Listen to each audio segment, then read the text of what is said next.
up. There you go. So, And you carry the clubs and sticks and knives to show it. yeah, exactly. Well, I Well, love I your mean, group.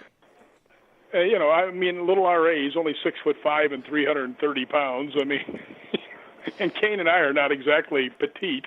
No, you're not. But how tall are you? 6'4". Right? I thought you were close. I have a son who's 6'5", but he's broader.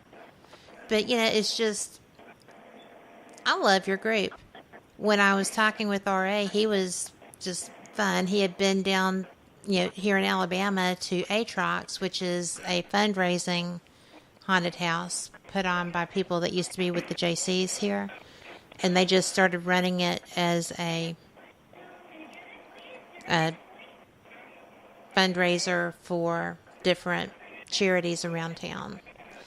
And, oh my gracious, do you know that we are over time? Yes, I was watching that and wondering if you're going to catch that. By the way, I know you get ready to go. We have to go to Sloss Furnace. Make it happen. I was actually speaking with the lady this morning. So See? we will see Make it if we happen. can. I'm working on it because you know what? If I can get you to Birmingham, we can do those because I know they'll let us in those tunnels if you're here. Well, I've been there. Well, I mean, And I we know. were one of the first groups in there to ghost hunt that place, and it was very interesting. First place I've ever been touched by a spirit was at Sloss Furnace. One of my guys got shoved into me at Sloss Furnace. The metal track on the bottom, I was walking on it, I was looking at something, and all of a sudden it felt like, an elephant jumped on it and just bounced me off of it. Wow. Which is also on video, all of that stuff. So, anyway, I know you're out of time, but Well, yeah, that's okay. you, me, Sloss Furnace. Gonna happen. And Gotta hopefully happen. I'll have information by the time I see you again, and if I get it before, you'll know it. And you have to have, really pretty single girls to come with you. I only investigate with married people. Well, I'm not married. There you go. Yeah, so I need... Exceptions to prove the rule, but I will. I will have fun All right, people. I'll go to hubby daycare, and we'll...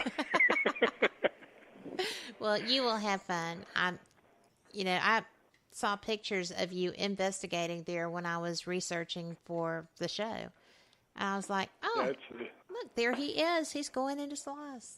And I love Sloss.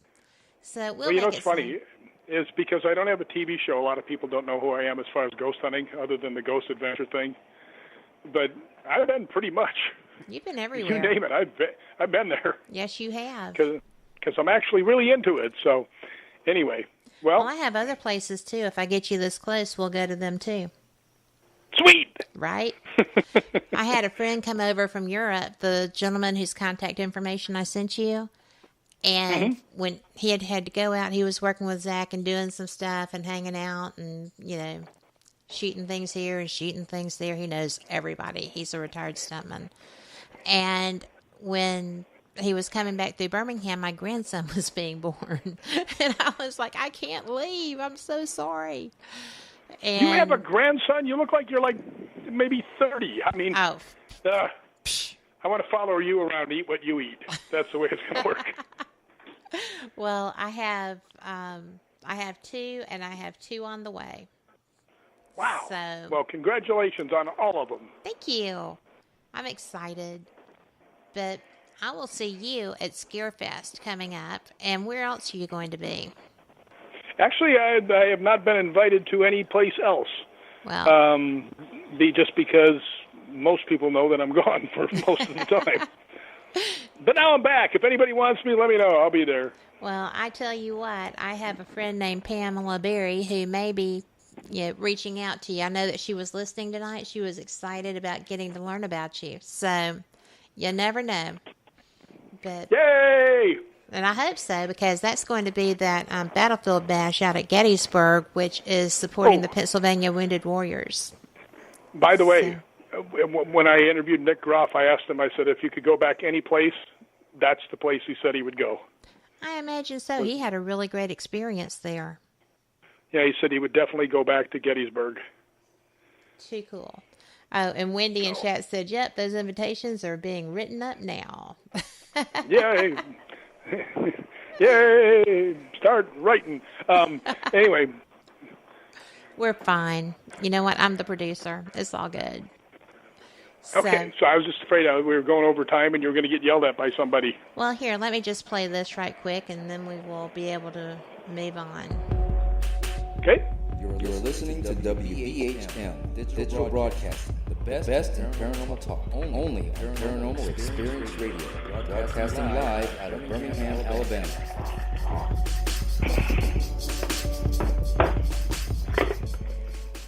And there we go. We're legal. But I can't believe that we're still going strong. But what do you think? Have you been to Gettysburg? I never have. Me either. I'm so excited, but I want to make sure that I have a chance to actually investigate while I'm there too. Because this is a big part going there and not investigating would be a major bummer. Well, I think there's a law about that somewhere or something. So, it's against the law? Well, there has to be an ordinance at least. Right? Why? You can't be a ghost hunter and go to Gettysburg and not take your equipment out on a quiet battlefield. Oh, yeah. Well, look what happened to me on a flat battlefield. Almost broke my leg off. But, well, of course, I was in the forest part. I wasn't in the flat part, but that's another story. Well, yeah. There's a battlefield down towards between Nashville and Murfreesboro that I went to. It's my first time ever on one. And even my husband, who is Mr. Not Paranormal, said, "Oh, my. Do you want me to take that recorder and hold it over here so that you're kind of triangulated?" I was like, "Why, yes. Nice. Please do." So he pays attention. By the way, I used to live right down in that area, you know. I didn't know that. I used to live in Brentwood, Tennessee. Ah, that's a very nice area. My dad lived in College Grove. You know where Brentwood is? I do. I know who most of your neighbors probably were too. Yeah, neighbors were kind of country music people. A little bit. Yeah, I mean a lot of them were. Yeah. You know which place I really loved was Franklin. Yes, absolutely. And it's a lot bigger now. I was going to say not anymore. I was there like 5 years ago. Mm-hmm. I mean, traffic jam downtown. Yeah. You know, Dotson's restaurant was gone. You know, that was what my dad loved was the ambience of that area because he worked up through there, North Alabama and Lower Tennessee, and so he just moved up to College Grove and would come home on the weekends because for court hearings and stuff, it just made it that much easier. And he lived right on the side of a little mountain up there, and if he needed something, he'd just go into Franklin, and it did get crazy. Great little place. Beautiful. I actually lived in Tracy City. I still call it my year and a half in exile, but it was tough if you weren't from there, and I moved there from Atlanta, so it was quite different. But I loved it too. It was beautiful. But, yeah, I was so sad to see what Franklin had become. Well, you know, I wish like losing a part of your childhood. It is. You know? Yeah, you kind of wish that you could just put the brakes on it. Yeah. Now all the yuppies are moving in. Although I will tell you, they had a information place, and I went in there, and there's this beautiful girl standing at the counter, and she starts talking to me, and the door opens up, you know, the office door, and out comes an equally beautiful girl, and then another one comes out that's even better looking, and then another one came out better looking than her, and I'm standing there, I said, "How much would you charge me for me to be able to work here?" And they started laughing. I said, "What the hell are they doing? Supermodel auditions?" Well, you know, maybe that area is going to have a thing with the, you know, where you are now is, you know, welcome to Hollywood. Tell me your dreams. Maybe it's something like that Hollywood. Happening out there. I didn't even get to give me see the sign. You give me a Tennessee girl over any of these bums out here. Well, I'll tell you what. Except for Amanda Wiss. There you go. You better save yourself. Love Amanda Wiss. I don't know. I thought that most of the people I met out there were charming. Well, some of them, but not mostly. The starlets are usually just pains in the asses. Well, that's because they're looking to get made or something. Yeah. Well, L.A. is built on the bigger, better deal. Yes. you get girls who want to be stunt girls, so they talk to the stunt coordinator. Stunt coordinator brings them on. About a week into the show, you look over and they're talking to the director, right? Right. After they do that movie, you look and you find out that they're dating the producer. And then about a month after that, they're actually dating the executive producer. So it's the bigger, better deal is what they're all about. And I don't know. I can't say that because I like doing things on my own. Yeah, and me too.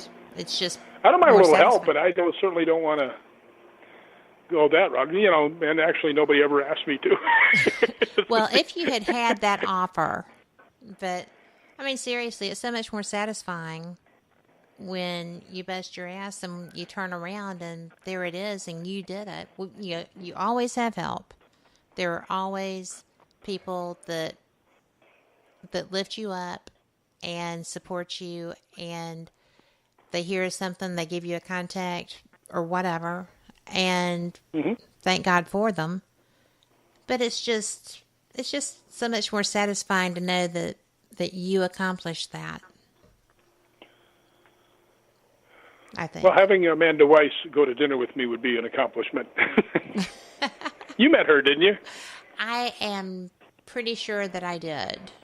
Yes. Yeah, real pretty blonde girl, real nice. Yes. At Scarefest. Yes. And I don't remember what her... She was in... actually, she's been in a lot of stuff, but she was most famous for Nightmare on Elm Street. Thank you. Yes, I did meet her. In fact, she and I came down in the elevator together, and we both were in flip-flops. I loved her sandals. And she was like, yeah, my real shoes are in my bag. I said, you go, girl. That's the only way to do it. And from that point on, we just, chatted when we saw each other, and she is really nice. Yeah, she's sweet as can be. Yeah. So ask her to dinner.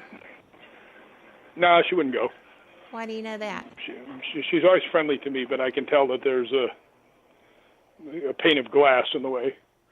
Well, you know what? Although she did ask me to marry her at there you go. Scarefest. No, I walked up to her and I said, hi, Amanda. And she goes, man, you get more dashing every time I see you. Will you marry me? And I went, well, I would, but aren't you married? Right? I don't know if she is or not. I said, if I thought you would go out with me, I said I would fend off all the villagers and with pitchforks and torches on your behalf. So, but what was cool is at Kane's premiere at Grauman's Chinese, that's where they had his documentary. I'm standing there looking, Amanda's standing out in the crowd. Right, and she's with another girl, Gabrielle Stone, who's Dee Wallace Stone's daughter. And I'm standing there. I said, "Hi, Amanda." And she walks up and she goes, "Oh, this is Rick McCallum from the Hollywood Ghost Hunters." Right. Right. So at least she knows who I am. Well, there you go. I can't believe you haven't asked her. No, I'm actually very good at reading people. Then lunch started off on a friendly thing and just. No, you know how I met her, which was really funny, Tell me. She told Gabrielle this. I was in Gelson's Market right down the street from me here, and I see her in there. And I walked over and I said, hey, Amanda, my name's Rick. I said, you know a lot of the same people I do. And we started talking. She's real sweet. And she's got a sling on her arm. She'd actually fallen and busted her shoulder. Oh. And we start to go out, and I let her go ahead of me in the line. And she goes, well, it was nice meeting you. And I said, you just hold it. And she goes, what? I said, don't you go anywhere. You stay right there till I'm done. And she looks at me like, what? And I said, if you think I'm going to let you go out there and try and load your groceries with one arm, not going to happen. Right? So she's laughed. She goes, oh, okay. So, I walked her out there. I load all her groceries up for her, But that's how I actually met her. See? Gallant. You're a gentleman. I am a gentleman, believe it or not. I do believe it. I don't always act like one, but I really am. You are. And you do. And somebody in chat said to tell you to get a glass cutter. Get a glass cutter? Are you trying to tell me I've been saying all this while you're on the air? Yes. But we're not going to hear it out no! There. We're not going to... We'll edit it out. Thank you. You're welcome.